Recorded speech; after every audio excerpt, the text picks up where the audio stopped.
안녕하세요. 하나님 말씀으로 하루를 여는 어린 양 TV입니다.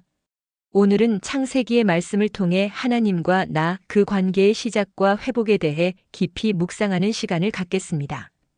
지금 우리의 마음을 하나님께 집중하며 말씀 속으로 함께 들어가 보겠습니다. 창세기 1장 1절, 태초에 하나님이 천지를 창조하시니라. 이 말씀은 성경 전체의 시작이자 동시에 우리의 존재의 시작입니다. 우리는 어디서 왔는가, 왜 존재하는가, 무엇을 위해 사는가? 이 근본적인 질문에 대해 성경은 첫 구절부터 명확한 답을 줍니다. 우리는 하나님께로부터 왔고 하나님의 뜻 안에서 창조되었습니다. 우연이나 사고로 존재하게 된 것이 아니라 사랑의 목적과 계획 가운데 창조되었음을 기억해야 합니다. 하나님은 6날 동안 세상을 질서 있게 창조하셨습니다. 빛과 어둠을 나누시고 물과 궁창을 구분하시고 땅에는 식물이 자라게 하시고 해와 달과 별들을 만드셨습니다. 그 다음으로는 바다의 생물, 공중의 새, 땅의 짐승들, 그리고 마지막 6째 날 가장 존귀한 존재인 사람을 만드십니다. 창세기 1장 27절. 하나님이 자기 형상 곧 하나님의 형상대로 사람을 창조하시되 남자와 여자를 창조하시고 하나님의 형상대로 지음받은 인간. 그것은 곧 우리가 이 땅에서 단지 살아가는 존재가 아니라 하나님의 성품과 질서, 사랑과 창조성을 드러낼 수 있는 존귀한 존재로 지음받았다는 사실을 의미합니다. 하나님은 사람에게만 특별히 영을 불어넣으셨습니다. 하나님과 교제할 수 있는 영적인 존재로 그분의 말씀을 듣고 따르고 대화할 수 있는 동역자로 부르신 것입니다. 하나님은 아담을 에덴 동산에 두시고 그 동산을 경작하며 돌보게 하십니다. 단순한 노동이 아닌 하나님의 창조 질서를 따라 세상을 관리하고 책임지는 사명입니다. 그리고 하나님은 경계도 주십니다. 동산 중앙에 있는 선악을 알게 하는 나무의 열매는 먹지 말라 하십니다. 이것은 사랑 안에서의 자유입니다. 사랑은 강요가 아니라 선택이기 때문입니다. 하나님은 우리가 억지로가 아니라 자발적으로 그분을 신뢰하길 원하셨습니다. 하지만 사단은 뱀의 형상을 통해 하와를 유혹합니다. 하나님의 말씀을 교묘하게 비틀며 의심하게 만듭니다. 정말 하나님이 그렇게 말씀하셨냐고 묻고 하나님을 믿지 못하도록 유도합니다. 그리고 하와는 열매를 보게 됩니다. 먹음직하고 보암직하고 지혜롭게 할 만큼 탐스럽게 보입니다. 하와는 결국 그 열매를 따먹고 아담도 함께 먹습니다. 그 순간 그들의 눈이 열리지만 그들이 본 것은 하나님의 진리가 아니라 자신들의 수치였습니다. 벗었음을 알고 무화과나무 잎으로 치마를 엮어 입습니다. 죄는 언제나 수치를 가져오고 그 수치는 사람을 숨게 만듭니다. 하나님이 아담을 부르시자 그는 이렇게 말합니다. 내가 벗었으므로 두려워하여 숨었나이다.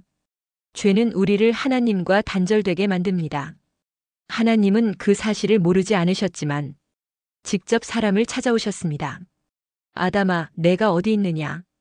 이 질문은 지금 이 순간 우리에게도 들려오는 하나님의 음성입니다.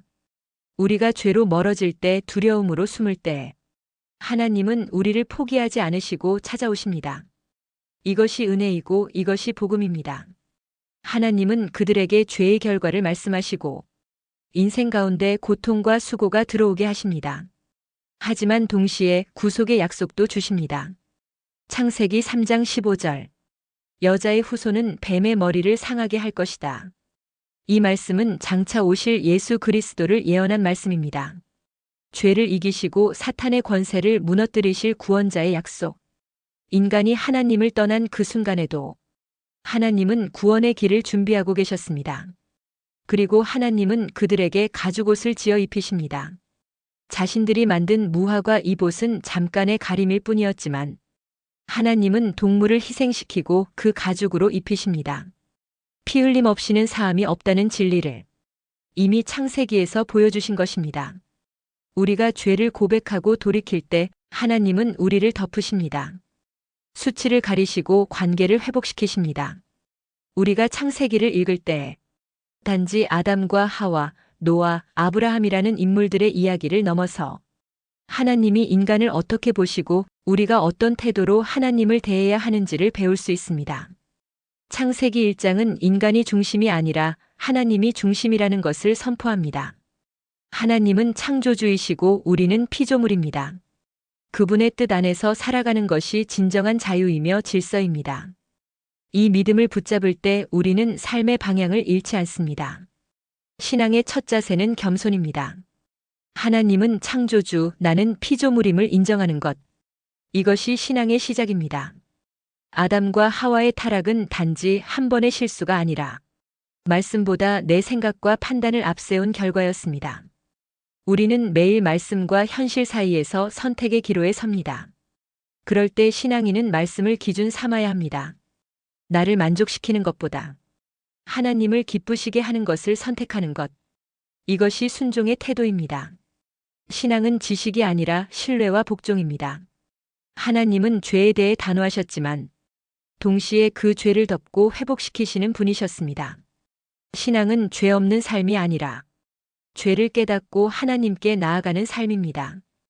회개는 자책이 아니라 하나님의 품으로 돌아가는 길입니다.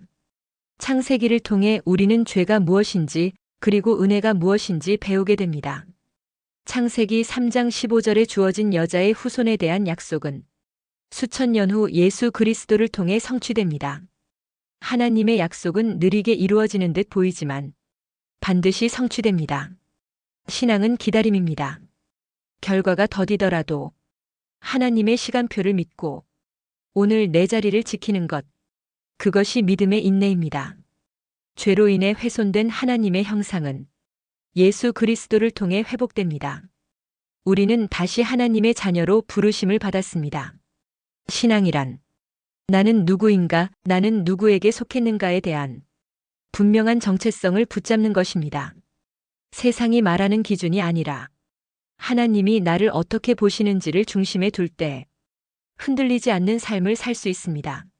하나님은 사람에게 세상을 경작하고 돌보는 사명을 주셨습니다. 이 말은 이 땅에서의 우리의 삶도 중요하다는 것입니다.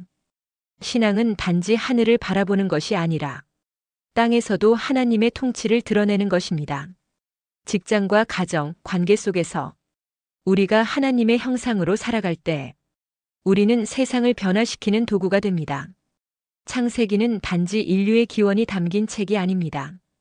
하나님이 어떤 분이신지, 우리가 누구인지, 그리고 왜 그분을 떠나서는 살 수 없는 존재인지 분명하게 보여주는 하나님의 말씀입니다. 창세기는 단지 인간 개인의 시작이 아니라 가정과 공동체의 시작도 보여줍니다. 하나님은 아담을 혼자 두지 않으시고 하와를 만드십니다. 창세기 2장 18절. 사람이 혼자 있는 것이 좋지 아니하니 내가 그를 위하여 돕는 배필을 지으리라. 여기서 우리는 신앙이란 혼자의 길이 아니라 함께 걷는 길이라는 진리를 발견합니다. 결혼 관계뿐 아니라 인간은 관계 안에서 자라고 변화됩니다. 신앙생활도 마찬가지입니다. 공동체 안에서 서로를 도우며 함께 진리를 향해 가야 합니다. 창세기는 나와 하나님뿐 아니라 나와 이웃도 함께 다룹니다. 가정과 공동체는 하나님의 창조 질서입니다. 창세기에는 하나님께서 6일 동안 일하시고 7일째에 쉬셨다는 말씀이 나옵니다. 창세기 2장 2절. 하나님이 하시던 일을 7째 날에 마치시니 그가 하시던 모든 일을 그치고 7째 날에 안식하시니라. 이것은 우리에게도 중요한 신앙 원리를 보여줍니다. 일과 쉼의 균형, 사명과 예배의 균형이 필요하다는 것입니다. 신앙인은 게으름을 경계하지만 과로하며 하나님을 잊는 것도 경계해야 합니다. 하나님의 창조 질서 안에서 일은 존귀하지만 그 일의 목적이 하나님과의 동행임을 잊지 말아야 합니다. 우리는 일하기 위해 창조된 존재가 아니라 하나님과 함께하기 위해 창조된 존재입니다. 그분 안에서 일하고 그분 안에서 쉬는 것이 진정한 신앙인의 삶입니다. 창세기 3장에서 범죄한 아담과 하와에게 하나님은 질문하십니다. 내가 어디 있느냐? 누가 너의 벗었음을 내게 알렸느냐? 내가 먹지 말라고 한 그 나무 열매를 내가 먹었느냐? 하나님은 전지전능하신 분이십니다. 그런 분이 굳이 질문을 하신 이유는 우리가 스스로 진실을 마주하게 하기 위해서입니다. 하나님은 지금도 우리에게 물으십니다. 너는 지금 어디 있느냐? 너는 지금 나와의 관계 안에 있느냐? 신앙은 단지 예배를 드리는 행위가 아니라 하나님의 질문 앞에 솔직하게 응답하는 태도입니다. 정직한 내면의 고백이야말로 하나님과의 관계를 회복하는 시작점입니다. 사람은 죄를 지은 뒤 하나님을 피해 숨습니다. 하지만 하나님은 동산 가운데서 그들을 직접 찾아오십니다. 이것은 우리 신앙에 중요한 통찰을 줍니다. 우리가 아무리 하나님을 피하려 해도 하나님은 결코 우리를 포기하지 않으십니다. 신앙은 하나님을 찾는 것 같지만 사실은 하나님이 우리를 먼저 찾아오시는 사랑을 믿는 것입니다. 우리가 방황할 때, 죄에 빠질 때, 기도하지 못하고 예배의 자리를 떠날 때조차도 하나님은 계속해서 다가오십니다. 그분은 사랑이시기 때문에 끝까지 기다리시는 분이십니다. 지금 우리는 각자의 자리에서 에덴 밖을 살아갑니다. 삶은 쉽지 않고 죄의 흔적은 여전합니다. 하지만 그럼에도 불구하고 하나님은 여전히 우리를 부르고 계십니다. 아담아, 내가 어디 있느냐? 이 부르심 앞에 우리는 대답해야 합니다. 주님, 여기 있습니다. 다시 주님 품으로 돌아가길 원합니다. 이 시간 함께 기도하겠습니다. 하나님, 당신의 형상대로 지음받은 우리를 끝까지 사랑해 주시고 포기하지 않으시는 은혜에 감사드립니다. 죄로 인해 관계가 끊어졌지만 예수 그리스도를 통해 다시 회복의 길을 열어주신 그 사랑을 붙잡습니다. 오늘도 하나님의 음성 앞에 귀 기울이며 주님의 말씀 안에서 살아가길 원합니다. 주님, 저를 불쌍히 여기시고 다시금 당신의 형상으로 회복되게 하소서. 예수님의 이름으로 기도드립니다. 아멘. 오늘도 함께 해주셔서 감사합니다.